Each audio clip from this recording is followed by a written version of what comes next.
Bismillahirrahmanirrahim.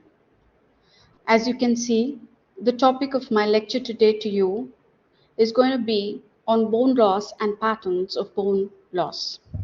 Inshallah, we will be studying about the bone destruction caused by gingival inflammation, bone destruction caused due to trauma from occlusion, bone destruction mediated by systemic disorders, and the factors that determine the morphology of bone in periodontal disease, and what are the different patterns of bone destruction which we can appreciate in periodontal diseases. Under healthy conditions, the height and the density of the alveolar bone is in equilibrium with the bone loss and bone resorption.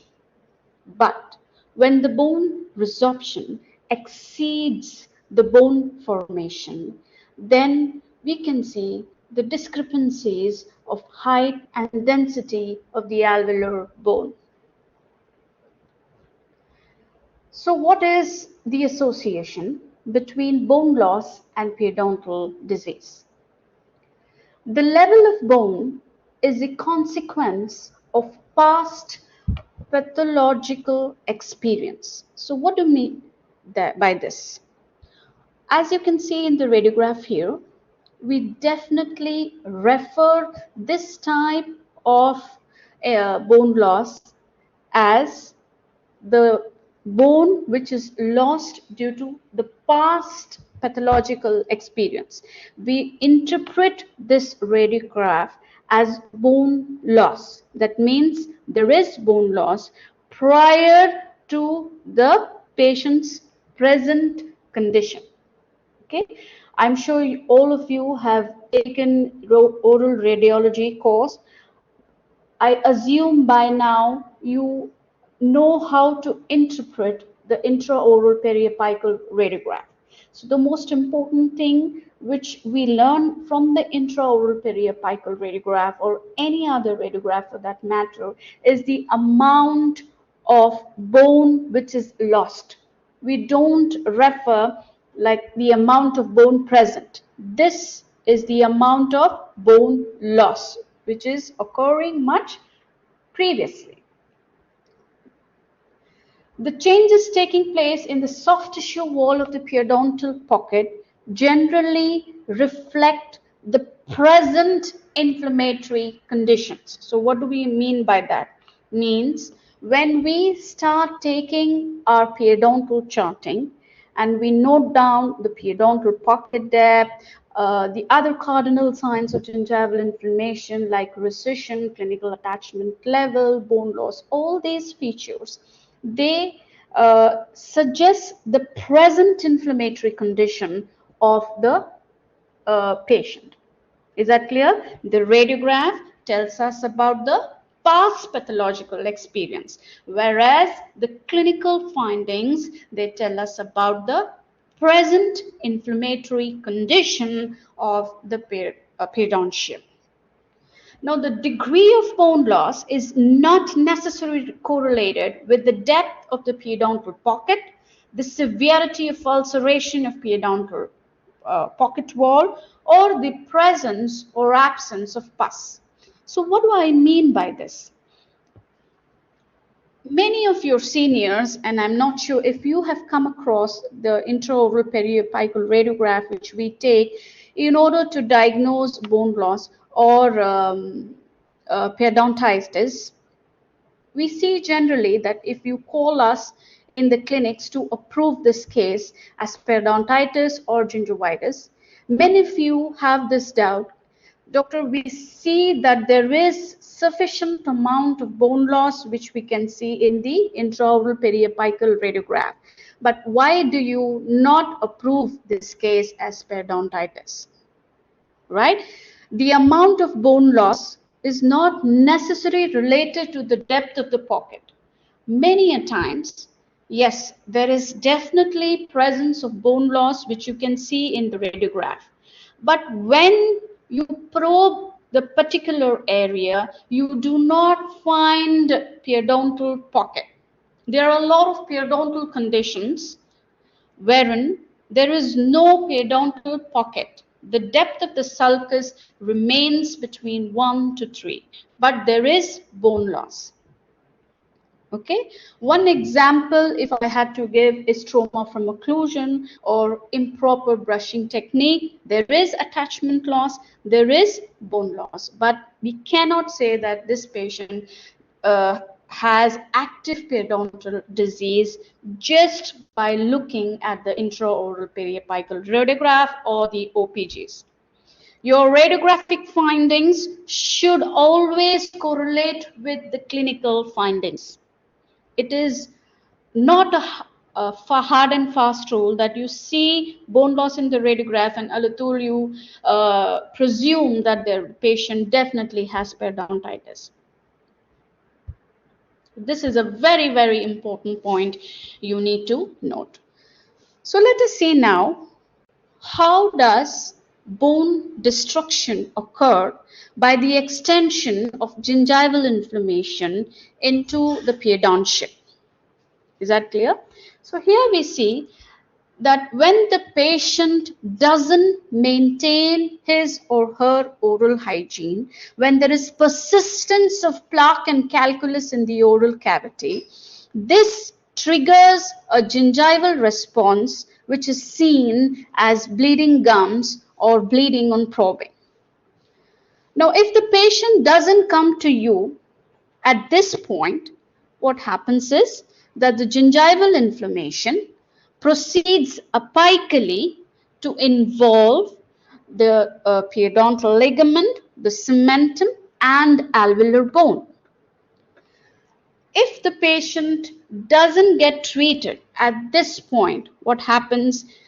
Definitely the extent of destruction of alveolar bone becomes more severe, and certainly the patient might come to a point where there is total bone loss, there is mobility of the tooth, and finally the tooth will be mobile and it will be indicated for extraction. So this is how there is extension of gingival inflammation into the underlying periostem, periodontal ligament. So how exactly does this happen? What are the changes taking place within the gingiva in the periodontal ligament and in the bone, and what are the changes taking place in the dental biofilm which cause the extension of inflammation from gingiva to the alveolar bone, causing bone loss or bone resorption? The first and foremost thing is there is variation in the composition of dental biofilm. There will be more motile spirochetes and the cocci and rods reduce in number. Okay, what happens in the connective tissue present in the bone? There will be more amount of plasma cell and blast cells, predominant plasma cell and blast cells along with lymphocytes. In the host immune cells, the lesion becomes more B cell predominant. So how actually this happens? What is the mechanism of bone destruction? If you can refer to this figure, here we have the dental biofilm, which is considered to be the primary etiological factor which initiates and progresses periodontitis as well as gingivitis. So here we have our periodontal pathogens. So once there is poor oral hygiene, this causes a immune response. Okay, the features of periodontitis and gingivitis can be appreciated once there is persistence of plaque and calculus. So now this activates the innate immune system. You can see here, you can appreciate the cardinal signs of inflammation. There is calculus. You can see the redness of gingiva, the contour exactly. Okay, there are changes in the color, consistency, contour of gingiva. There's you can appreciate the cardinal signs of periodontitis like periodontal pocket, or there may be mobility, recession, furcation involvement, etc. What does this do? This local inflammation, it triggers and activates the innate immune system. Now, if I have to go back to the host response basic concept lecture for you, just a brief about immunity. Immunity is of two types.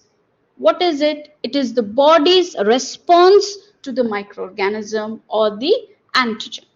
So immunity, basically, there are two types. One is innate immunity and the other one is acquired immunity. The innate immune system is the body's first line of defense. Now here, the body senses that there is something wrong. There is persistence of microorganisms or antigens in the gingival sulcus. So what does it do? It releases certain pro-inflammatory cytokines, which are nothing but chemical mediators of inflammation, like interleukin 1, interleukin 6, interleukin 8, tumor necrosis factor alpha, prostaglandins. So what do? They stimulate the B lymphocytes and T lymphocytes to start the cascade of events which lead to osteoclastogenesis. That means what? There is more formation of osteoclast. There is differentiation of the bone progenitor cells into osteoclasts. Now, I hope you know that osteoclasts are the bone cells which are responsible for bone resorption or bone loss. So when this is increased, when the composition or when the number of osteoclasts increases, it causes the thinning of bony trabeculae and destruction of bone and reduction of bone height. Is that clear? This is the mechanism by which there is bone loss as a result of extension of gingival inflammation from the gingiva to the underlying bone. Is that clear? So in brief, it can be bacterial mediated. Through bacteria, what does bacteria do, or periodontal pathogen which is present in the plaque do? They cause the differentiation of bone progenitor cells into osteoclasts and inhibit the action of osteoblast. So what are osteoblasts? Osteoblasts are bone forming cells. In one hand, the osteoclast increase, and in the other hand, the bacteria, through its virulence factors, inhibit the action of osteoblasts, that is, the major cells which are responsible for bone formation. Is that clear? So what are the changes taking place by the host? I said it is release of the pro-inflammatory cytokines. Then, next, coming to the pathway of spread of inflammation from the gingiva to the supporting tissues, including periodontal ligaments, cementum, and alveolar bone. How exactly the inflammation spreads? What is the pathway of spread of inflammation? What is the connection? Interproximally, as you can see in this figure, the inflammation from gingiva can enter the bone, and from the bone to the periodontal ligament, or the inflammation from gingiva could extend into the periodontal ligament. Facially and lingually, the inflammation could extend either from gingiva along with the periosteum, from the periosteum into the bone, or directly from gingiva to the periodontal ligament fibers. So these are the pathways, the connection between the spread of inflammation from gingiva to the periodontium below.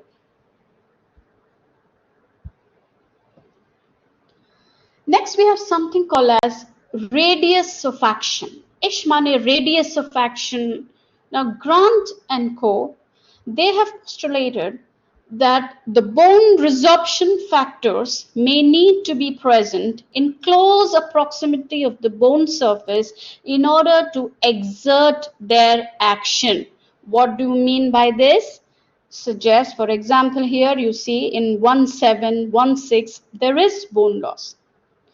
Now, Grant and co. have said that in order for the osteoclast to cause the bone loss, periodontal pathogens should be in close proximity to the bone surface. This means if bone loss is present in relation to 1-7 maslan, the bone resorption factors should be at least 1.5 to 2.5 millimeters within this surface, within the plaque, to induce the bone loss.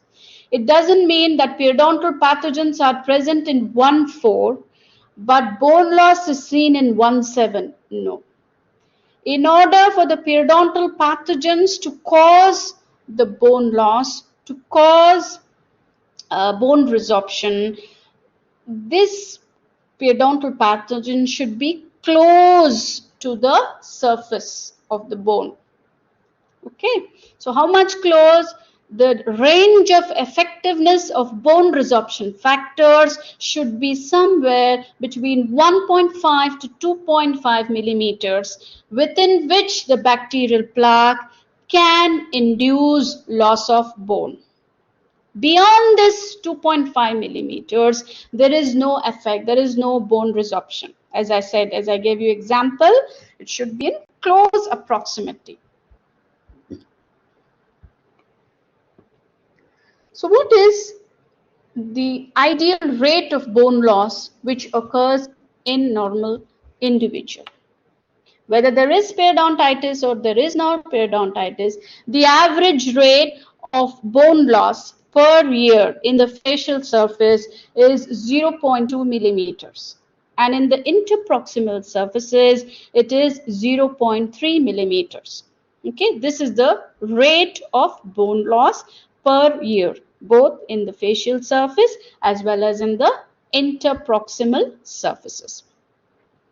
Now, how does this bone loss occur? It disease process itself, it exhibits in a episodic or intermittent manner.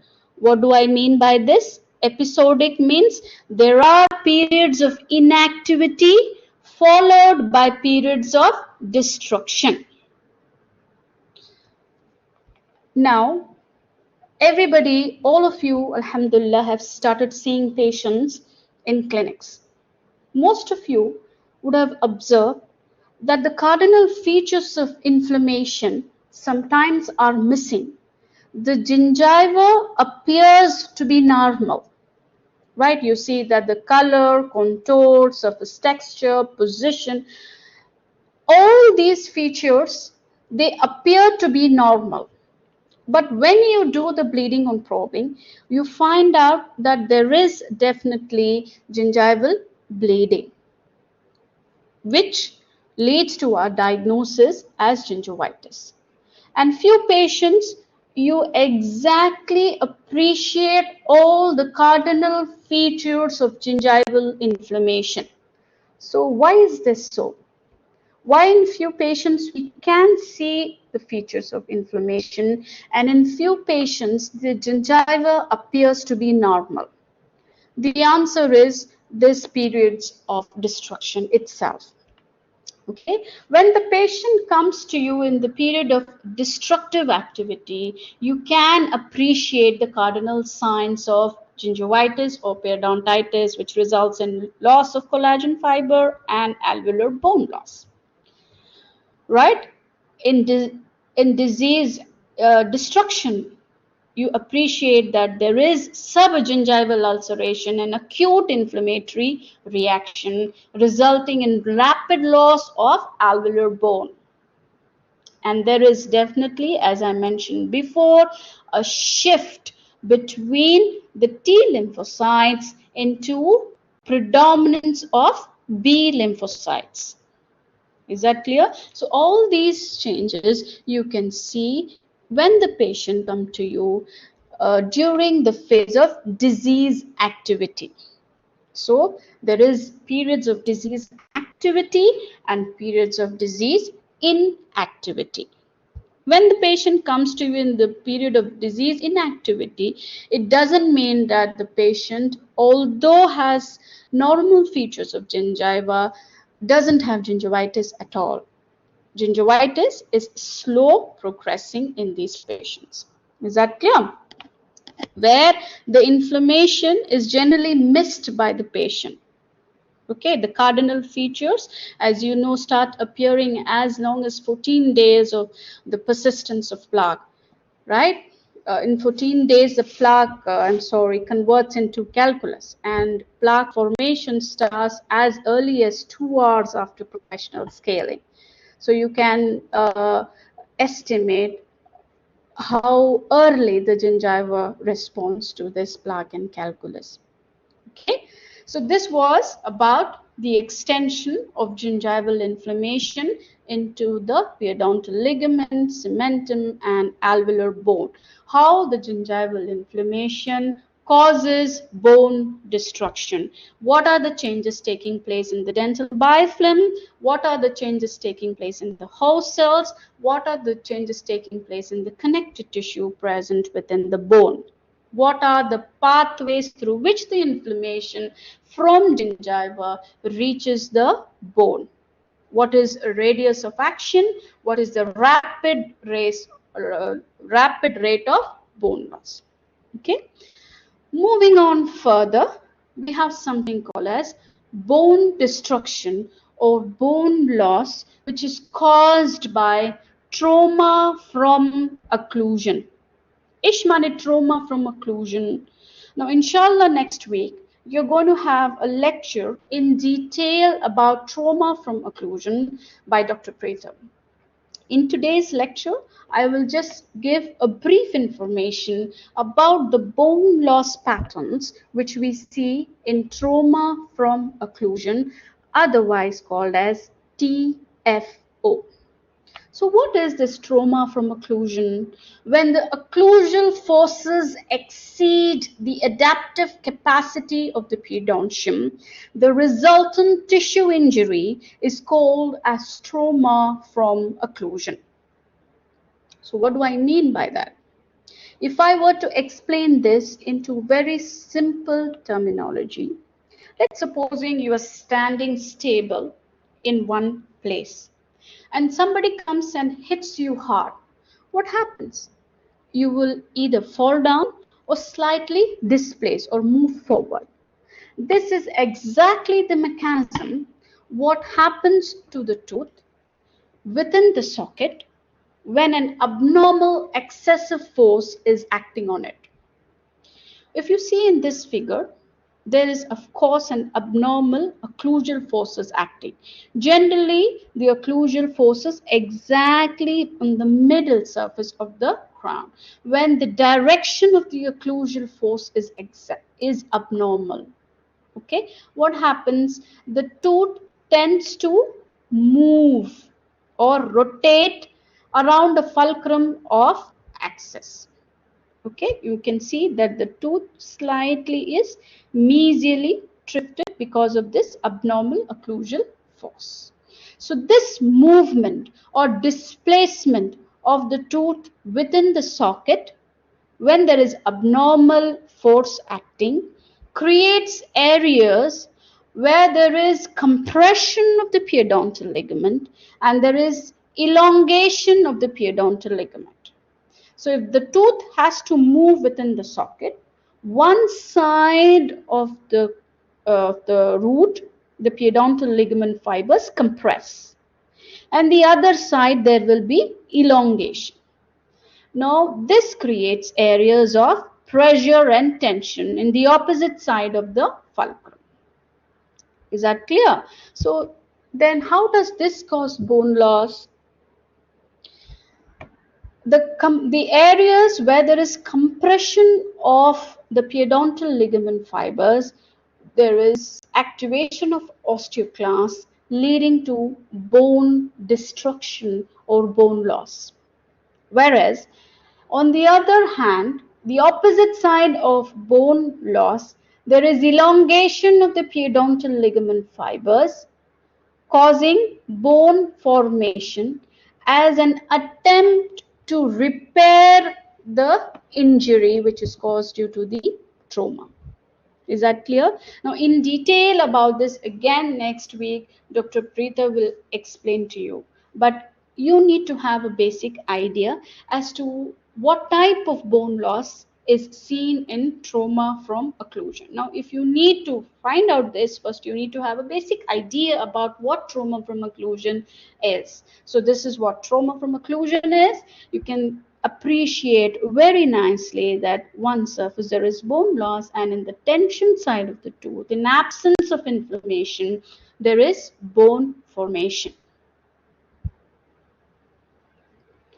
Okay, then this is undermining resorption, which is specifically seen in trauma from occlusion. The resorption of bone, called as hyalinization or undermining resorption, due to heavy continuous forces acting on the tooth, causing necrosis of the bone, called as undermining resorption, which is specific to trauma from occlusion. Then, bone formation seen in trauma from occlusion. Okay, so as I told you before, the opposite side of bone resorption, there is bone formation. Now, you might be wondering, we are talking about bone loss, but how come bone formation suddenly came? This bone formation is an attempt of the bone or the body to reinforce the bony trabeculae by new bone. Okay, it is in the repair stage of trauma from occlusion. Okay, so when there is bone loss as a result of repairing the injured periodontium, then this type of bone formation is called as buttressing bone formation. Is that clear? Of course, it's of two types: central buttressing bone formation, peripheral buttressing bone formation. Buttressing bone formation, again, is very, very important short note question for you. Central, yani endosteal cells that deposit new bone. Peripheral, as the term itself suggests, there is bone formation occurring in the facial and lingual surface of alveolar bone. And then again, there is self-life thickening of the alveolar margin called as lipping. This lipping again is a type of peripheral buttressing bone formation.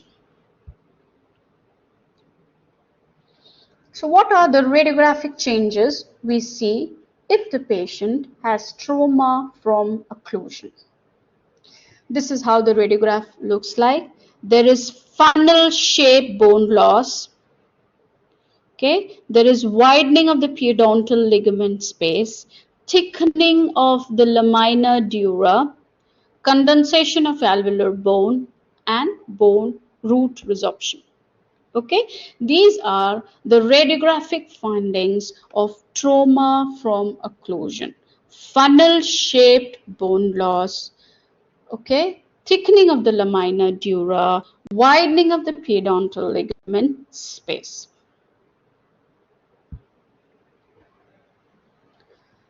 Next, coming to the bone destruction caused by systemic disease. Now, I think Dr. Mona explained to you about the systemic diseases which cause bone loss, periodontal bone loss, right? Generally, the local and systemic factors, they regulate an equilibrium of bone. There is generalized tendency of bone loss which exists. This bone loss is initiated by local inflammatory processes, which is more magnified. Already, if the patient is having a systemic disease, which generally causes what? Reduces the bone mineral component. Okay, already the patient has systemic disease, and now the local factors, that is the periodontal pathogens, also they trigger an immune response. They release certain cytokines which cause osteoclastogenesis. So these factors together, this relationship between the systemic factor and the local factor is called as the bone factor concept.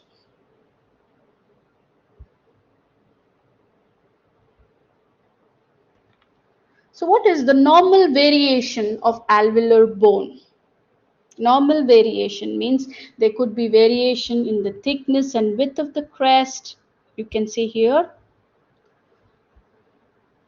What do I mean by fenestration and dehiscence? This is very, very important short note question for you. Definitely you should know what is fenestrations and what are dehiscence. When the marginal bone is intact, the areas of bone loss are termed as fenestrations. You can see that the marginal bone is intact. The rest of there is total loss of labial bone. Total loss of labial bone. You can see the root here. But the marginal bone is intact. If this is the if radiographic clinical scenario which you can see in your patients, then this type of bone defect is called as fenestration. If the denuded areas extend through the marginal bone, where the marginal bone is not there, okay, there is absence of marginal bone and labial bone, then this type of bony defect is called as dehiscence. Is that clear?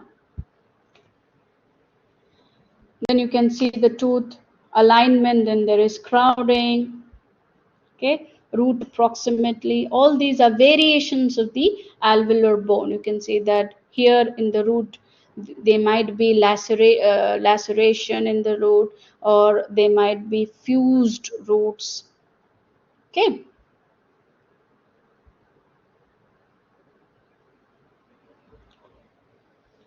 Next, coming to the bone loss patterns. What are the patterns of bone loss or different types of bone loss which we see in periodontal disease? Now, I think you're quite familiar with this in your oral radiology, but nevertheless, we'll go through each one of them in detail. You have something called as horizontal bone loss, vertical bone loss, osseous crater, reverse architecture, ledges, furcation involvement, etc. So let's start with horizontal bone loss. Ishmani, horizontal bone loss. How do you diagnose horizontal bone loss in your radiographs? In your bite-wing radiograph or intraoral periapical radiograph or OPGs. Okay, so when you see that the bone loss occurs in a plane parallel to the cemento-enamel junction of the adjacent teeth, the bone loss is parallel to the cemento-enamel junction. Bone loss is parallel to the cemento-enamel junction of the adjacent teeth. Then this type of bone loss is called as horizontal bone loss. The level of bone loss is parallel to the cemento-enamel junction.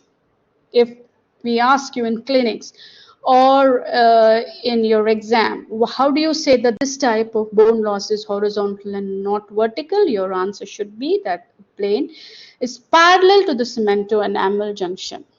Okay.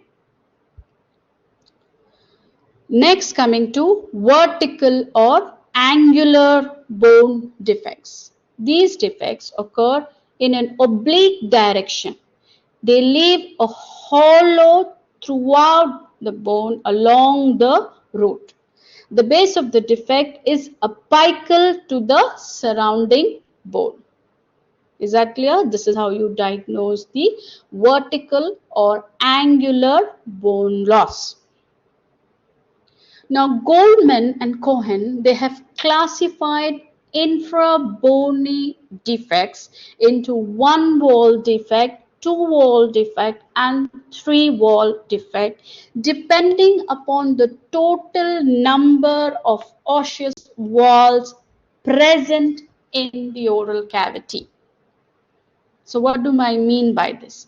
Three-wall defect is the infrabony defect where the three walls are present and one wall is absent. If you can see in this figure, the lingual wall, distal wall, and buccal wall of bone is present. What is missing? The mesial wall is missing.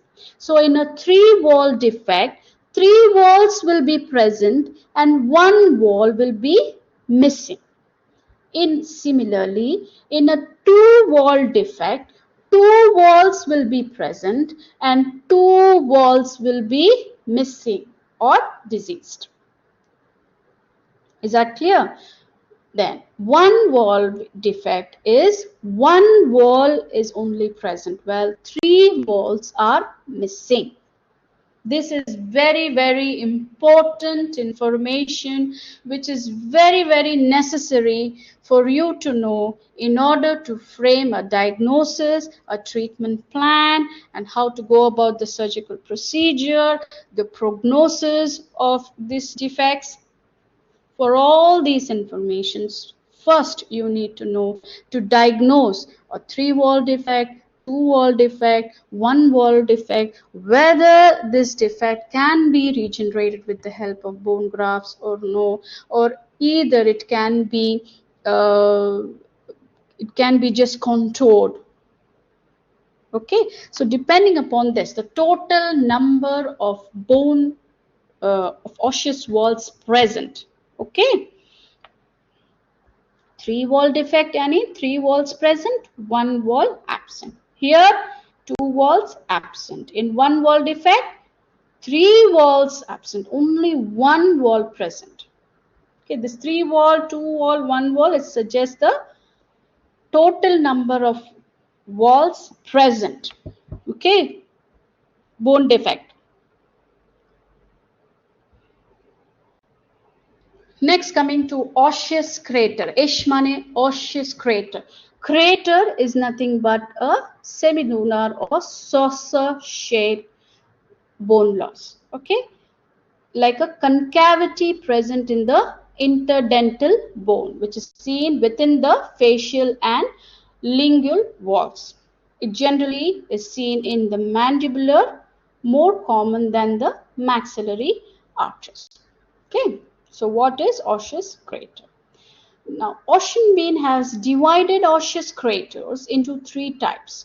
Shallow, okay, shallow, that is 1 to 2 millimeters, medium 3 to 4 millimeters, and deep when the depth is more than 5 millimeters. Is that clear? So this is what you need to know about osseous crater. What is osseous crater? Where you generally commonly find osseous crater, what are the causes of osseous crater, and how do you classify osseous craters? Next, coming to bulbous bony contours. As I mentioned to you earlier, in peripheral buttressing bone formation, which is seen in trauma from occlusion, there is self-life thickening of the marginal bone caused by exostosis. Okay, this is called as lipping or bulbous bony contour. Okay, it is most commonly seen in maxilla than in mandible. Bony enlargement caused by exostosis as an adaptation or a repair process of trauma from occlusion. So what is reverse architecture? Reverse architecture, when you see, is when the interdental bone is apical to the facial and lingual bone. In healthy conditions, the interproximal bone will be coronal to the facial and lingual bone. When there is reverse, what happens is the interdental bone will be apical to the marginal facial and lingual bone. This type of reverse architecture of bone you can see more commonly in maxilla. It doesn't mean that you cannot see it in mandible. Definitely we can see it in mandible also. Okay. Next, what are ledges?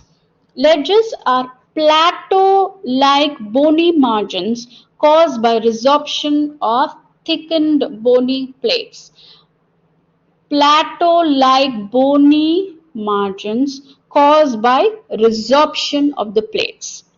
Each and every terminology or pattern of bone loss is a short note question, and it also can be asked in dependent and independent MCQs. So in this lecture, fortunately, you have a wide variety of questions which can be asked in your examination. Okay. So what is the radiographic appearance of furcation involvement?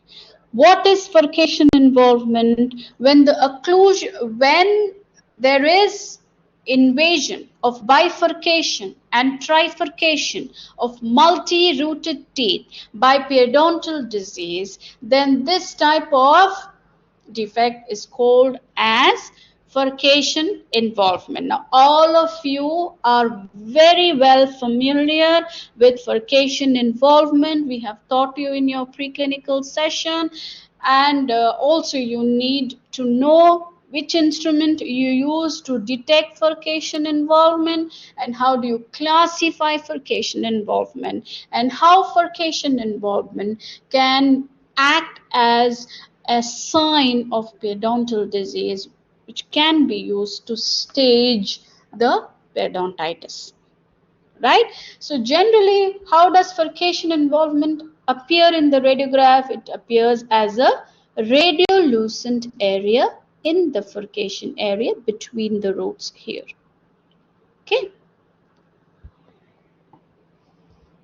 Next, coming to food impaction. Ishmani food impaction, dislodgement of food in the interdental areas due to abnormal or absence of proximal contact. You can see the food deposits here because there is no tight contact between the molars. So this food impaction results in reverse bony architecture. Okay.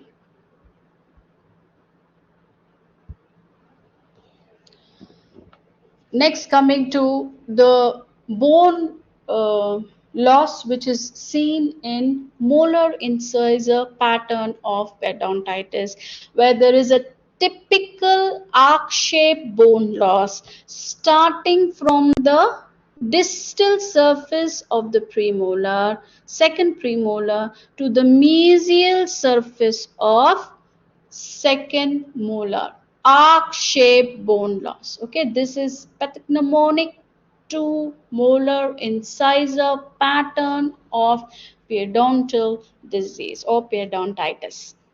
Is that clear? So if you have any doubts, I understand that this lecture is on Blackboard, and if you go through it and you find that there are certain areas where you do not understand, you can always come to me in the preclinical session and I will try to explain your doubts. So the take-home message of today's lecture is very important. You need to know the pathways of spread of inflammation from the gingiva to the underlying periodontium. Is that clear? What are the changes taking place in the plaque? What are the changes taking place in the host cells? How exactly the bone loss happens? What is the bone destruction pattern which is seen in trauma from occlusion? How does bone destruction occur in trauma from occlusion? What is buttressing bone formation? How does systemic disease affect the bone destruction which is seen in periodontal disease? What are different types of patterns of bone loss? What is buttressing bone formation? How do you detect vertical bone loss? How do you detect horizontal bone loss? How do you interpret or detect furcation involvements on a radiograph? How do you detect bone loss seen in molar incisor pattern of periodontal disease. I hope I've made myself clear, and see you soon. Good luck.